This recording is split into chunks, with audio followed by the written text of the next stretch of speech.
So I actually bought this clothing rack from Amazon. It has quite a bit of pieces, and I have a toddler, so yeah, he wanted to help. He is here, but I'm hoping that, am I getting there? I did this more than I thought I would ever get done, so we're doing it. We're doing it. So I have these. Excuse my shirt, sorry. But this is what we're looking like. We're a little bit over halfway there. Alright guys, so this is what the rack is looking like. I still have a few screws that I have to screw on. Just on here to secure it. But I think it looks so cute.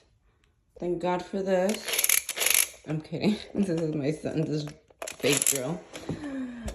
It actually comes with the little tools you need to build it. I'm so proud of myself.